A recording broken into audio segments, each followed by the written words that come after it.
After thorough testing, I recently changed my everyday OC spray to Palm Personal Defense Spray. It's nasty stuff, and I recommend it highly. Hey everybody, thanks for joining us on Active Self-Protection Extra. I have brought back my friend, the legendary lawman, Chuck Haggard.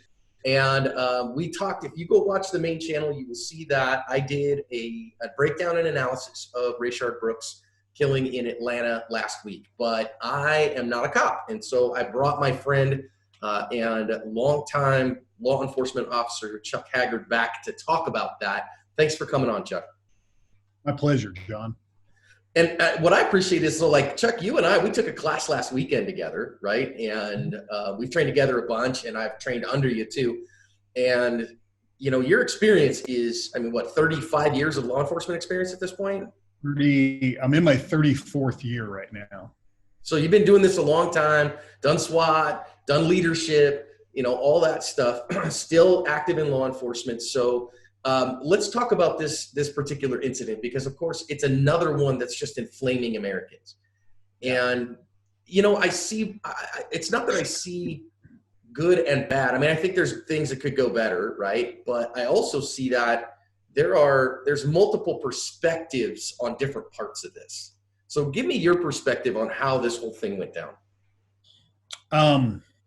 So first thing I want to do, if you don't mind, is address the 300-pound gorilla in the room. This came right on the heels of the Minneapolis incident where Mr. Floyd died in police custody. And a lot of people are trying to connect, like this is again, those two incidents have nothing in common except for a guy being arrested by the police. But the dynamics of those situations were utterly and completely different.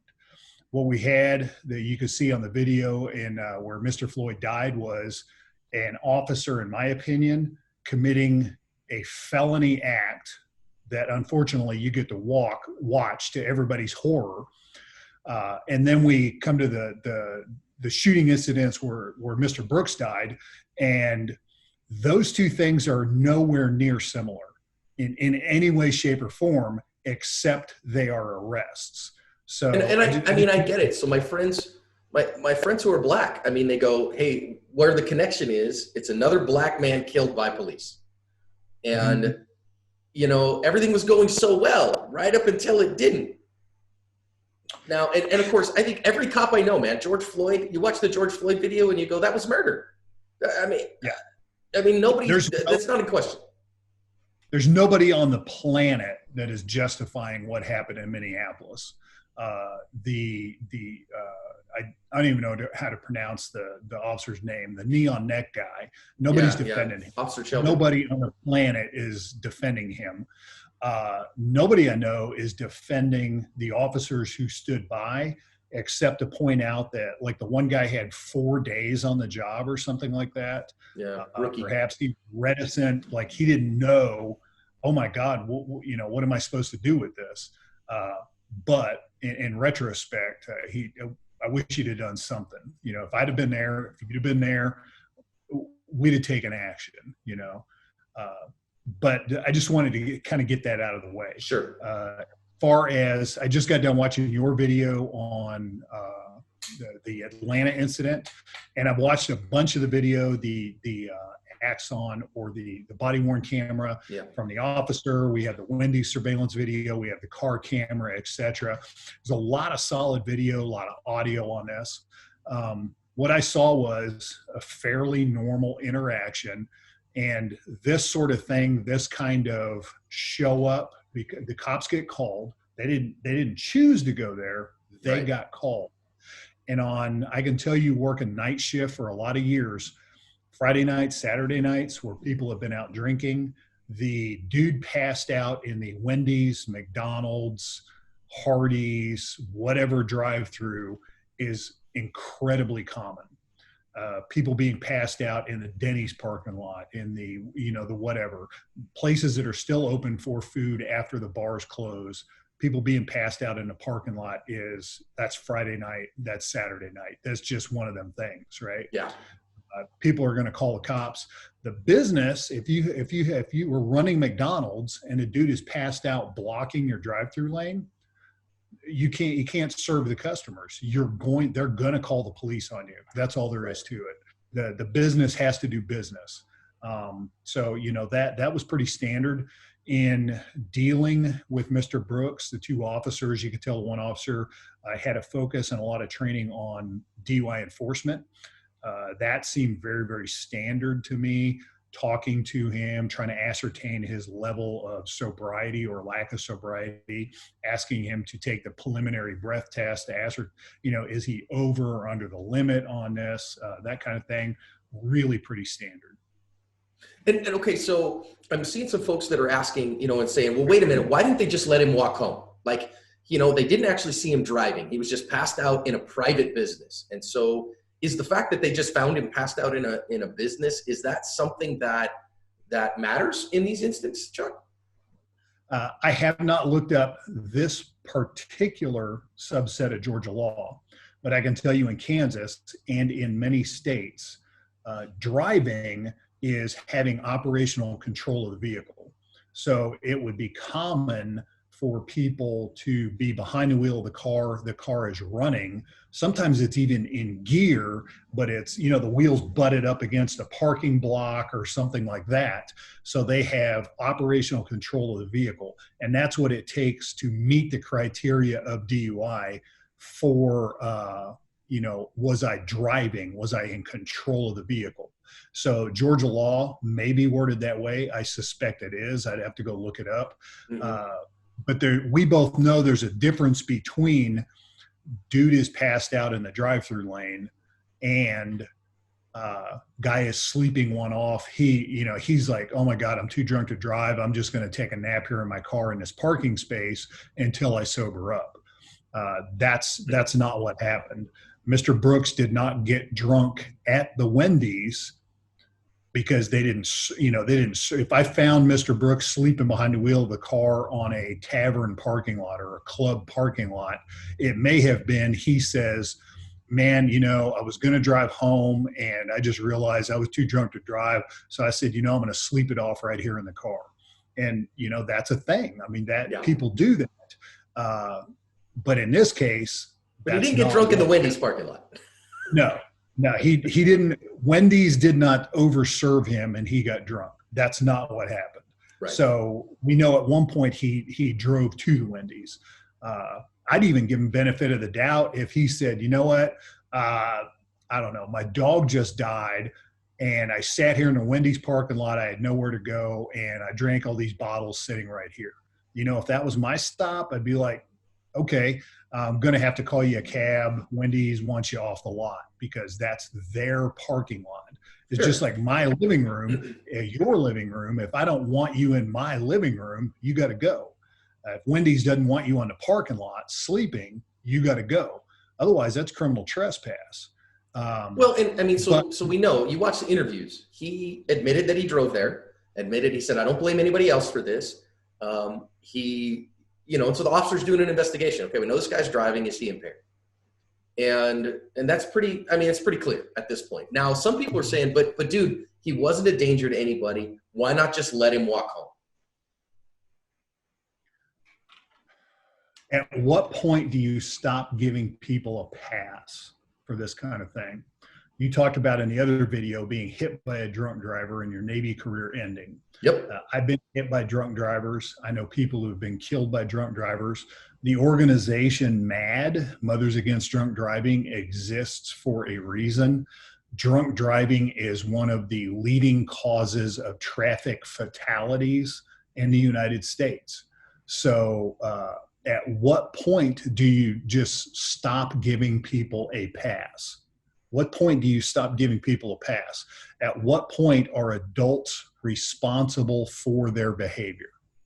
Yeah, and I think, my big thing is that if you said, hey, wait a minute, given the fact that if we didn't see him actively driving on the road or whatever, that we want that to be benefit of the doubt, okay, fine, park the car, whatever, that's a policy decision. Because if that officer lets him off, that's the higher ups, and he's under incredible pressure to make those DUI arrests, because I have other cop friends that call a DUI a murder in progress.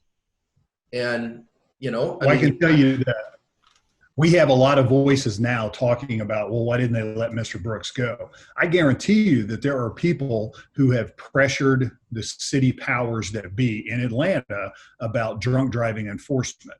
The federal government often gives grants for overtime and things like that for DUI enforcement that comes in the way of traffic grants and funding and things like that. So at a federal level, at a state level, at a city level, the leadership and the voters of our country have decided that DUI enforcement is something the police are going to do. If the voters of this country no longer want DUI enforcement to be something that they want the police to do, they need to tell somebody about that. Right. And you can't change the rules in the middle. Then they have to be ready for the ramifications of that decision.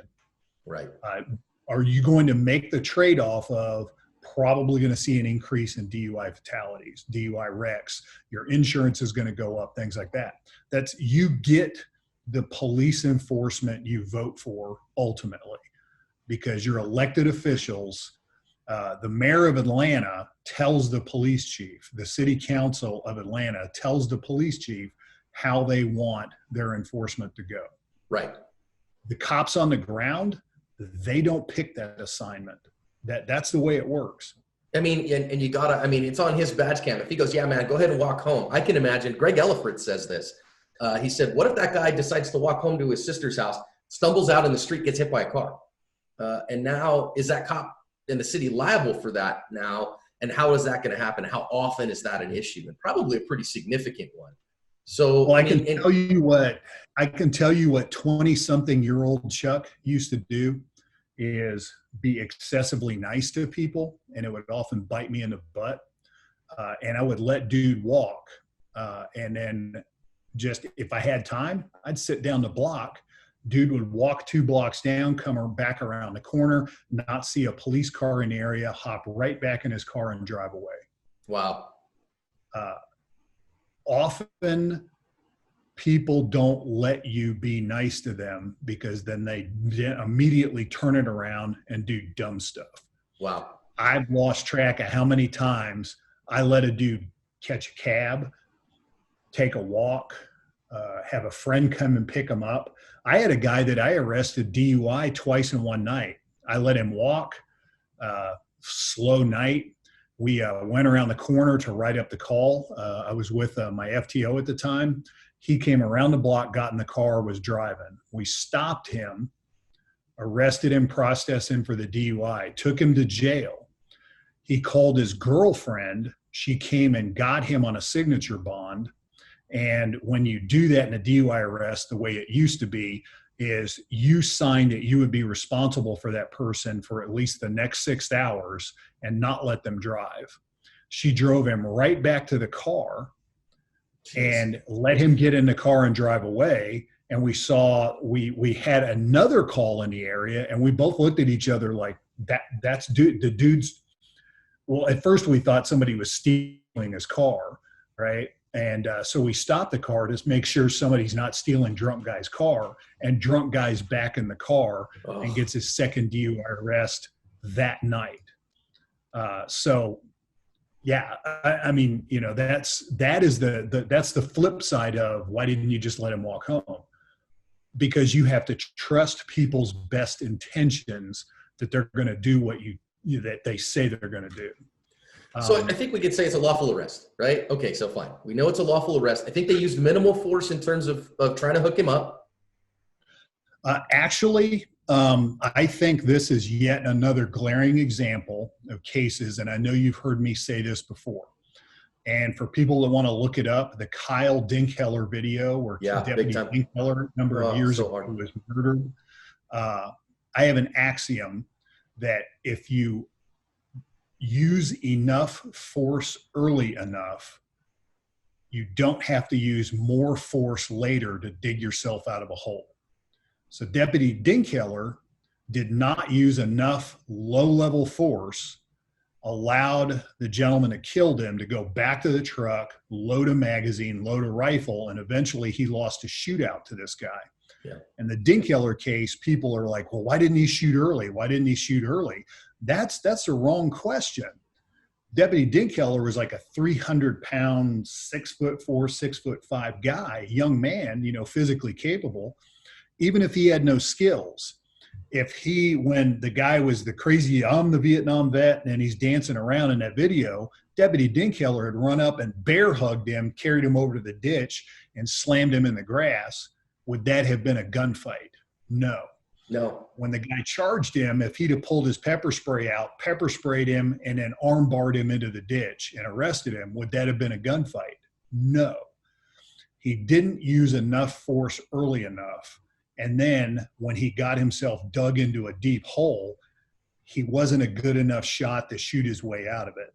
Right. In Mr. Brooks's case, where we're dealing with Mr. Brooks's, what eventually was his fatal shooting, both of these officers were nice. You could tell they were nice. They were verbally nice. They treated him with respect. They were working their DUI. Now it's time to make the arrest. Sir, you need to put your hands behind your back. They didn't escalate physical force fast enough. I see this all the time. I used to lecture people in the academy about this. I used to lecture my new officers about this, that right there at the point of handcuffing, before or at the point you get one cuff on, most of the time that's where the arrest goes south, where they violently start to resist, either actively resist, they're trying to get away, or they try to clean your clock as assault of resistance. Eventually, Mr. Brooks engaged in both of those, active resistance and assaultive resistance. I read in the reports, I forget which officer, one of these officers has a concussion over this fight. Yeah. So he got his bell rang hard. It's not like a Rocky movie where you can take one punch after another and just shake it off, or you get knocked out and you just wake up like you took a nap. Things like TBI are a real issue with concussions. Long-term neurological deficit are a problem with concussions. So we know boxers, football players, things like that all have problems when they have concussions. So the science is there on that. That being said, you and I can both look at this with the eye of jiu-jitsu or, those type of control skills and say that neither one of these officers had a ground game. Their control skills, things like arm bars and stuff like that, was not on point. They were trying to just wrap this guy up and muscle him. Right. Yeah. And that is extraordinarily difficult to do when people don't want to go into cuffs. And I've had to explain that to citizens academies, reporters, people that don't want to go into cuffs. It's hard to get them into cuffs without breaking them. Yeah, it's going to hurt. When we break people, then we get complaints, excessive force, et cetera, et cetera. Neither one of the officers went for OC. Neither one of the officers went for a taser until they were already in a tangle. The use of the taser, in my opinion, much like you and I have talked in the past about the inadequacy of law enforcement firearms training in general. 100%. Greg Ellifritz has preached about that at length. I can tell you that the taser programs that I see, as taught by Taser, it's a good tool, but the use of the taser is completely inadequate the way it's trained. Imagine, so you did a drive stun, try to get, this hurts. Well, drive stuns don't work. I've never seen a drive stun work. What it does is ramps up the adrenaline stress of the person to use the drive stun on. It's ineffective for neuromuscular immobilization. It doesn't cause that effect where you immobilize the guy. It causes pain. It ramps up their adrenaline. I'm in no way shocked that Mr. Brooks grabbed the taser. Ow, ow, ow. I'm going to grab that thing and get it off of me. That, knowing what I know, was more of almost a defensive move. Like, ow, that thing. I've been tasered, I don't know how many dozens of times in demonstrations. It hurts. And it doesn't hurt a little bit, right? No, it hurts a lot. Yeah. For anybody that has never been tasered, if you have ever had a wake up in the middle of the night, Charlie horse calf cramp, where you wake up and you're hopping around, you're screaming and your calf's all balled up. A taser drive stun basically does that when the electricity is going through the muzzle. Yeah, But that's a good description. because the prongs are so close together, it's only focused on that spot. I tell cops all the time, stop drive stunning people. Don't do it. Had these officers actually contact shot, got the barbs into Mr. Brooks, let the wires drag out, and then hit him with a drive stun in a different spot. So we had a big spread. He would have been immobilized right there in a parking lot, and he would have been in cuffs. He wouldn't have ended up shot. He wouldn't have grabbed the taser.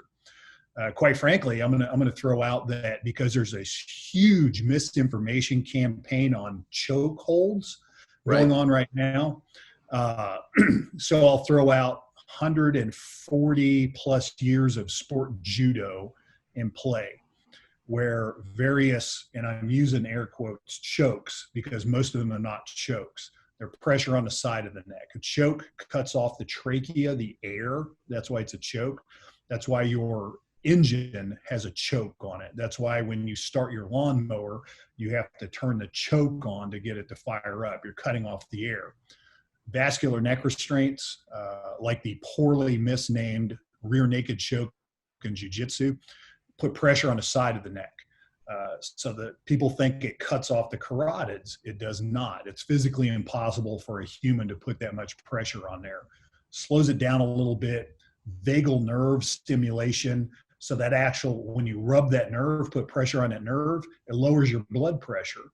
And then the last thing is Valsalva maneuver. When people hold their breath and bear down, which you shouldn't do, say, doing a heavy squat maneuver under weights, that'll make you pass out. People do that in a fight. So if you have a proper neck restraint, it'll make somebody pass out in 3 seconds. So at any rate, the history of sport judo, various shimewaze techniques, utilizing lapels on the gi, various arm control, leg control, like triangles, things like that. 140-year history of chokes in judo. How many people have ever died? The answer is none. Yeah. The answer is zero. Zero. How many people have you heard in jiu-jitsu, Brazilian jiu-jitsu, dying of something like a rear naked choke, a triangle, a gi choke, a t-shirt choke, and no gi? Never heard of it. None. These things are done in dojos every day somewhere in the United States and Brazil, etc. They're extraordinarily safe. The Canadians, who are more scientific about their police work than we are, did a big study on police use of force techniques. So pepper spray and neck restraint were the safest things you could do. Everything else was less safe and more likely to injure both the officer and the suspect. Now, when you grapple, when you go hands-on, you do, let's say you do jiu-jitsu, but it's not in a mat room. Like they were fighting Mr. Brooks in a parking lot. Now you're on the asphalt. I guarantee you, both the officers and Mr. Brooks have skinned knees, skinned elbows, torn pants, blood transfer, etc. So going hands-on like that, everybody typically gets hurt when you scrap like that. Everybody gets hurt. Tasers have a higher injury rate. Pepper spray, very, very safe. Neck restraints, very safe. Everything else has a higher injury rate. Batons cause quite a bit of injury. So at any rate, and if you say you can't put him out with a lateral neck restraint, well, now I've got to break parts of him to get him into cuffs. I'm going to have more in custody death. I'm going to have more in custody injury if I don't allow that. That's just the facts of the matter. So my point of this long-winded bit is, if either one of those officers had been trained like Kansas City, Missouri Police Department trains, utilizing lateral vascular neck restraint, which is a specific technique that people often attribute to things that it's not. They will call any choke an LVNR, and it's not. The LVNR is a very specific technique. But I can tell you, if either one of these officers had been trained in the Kansas City, Missouri Police Department Academy, where they train LVNR, Mr. Brooks would still be alive because he would have been hooked up within a couple of seconds of him resisting the handcuffing. He would have been sat on his butt. And if he continued to fight, he eventually would have been rendered unconscious, quickly handcuffed, and an ambulance would have been called to check his vitals. but we know from the Kansas City, Missouri Police Department experience, 85% of the time, most people stop resisting before they have to be rendered unconscious, because everybody knows what comes next. Right. If I They know tell they're the going guy, out. stop resisting, dude, I'm going to have to put you out. Stop resisting, dude, I'm going to have to put you out if you don't stop. They're like, okay. Basically tap out, just like people do in jiu-jitsu. That's been the street experience in Kansas City. I could tell you, if they'd have had neck restraints, Mr. Brooks would be alive. Yeah. Didn't have. Yeah, but I mean, that's a political thing right now. It's a political football. Well, and that's why I bring that up, is you don't want your cops doing this. You don't want your cops doing that. You don't want your cops doing the third thing. What are they supposed to do? Right. They tried to be nice. They tried to talk to him. They tried to just put him into cuffs. They tried all that. They tried to taser him nicely, but ineffectively. They tried that too. And then eventually at some point, the one officer was placed in a position where he had to make a split-second decision. And everybody wants to 20/20 hindsight, coulda, shoulda, woulda. I hate to tell you that if they had been better trained in handcuffing tactics, if they'd have been better trained in grapple tactics, if they had had neck restraints, Mr. Brooks would still be alive.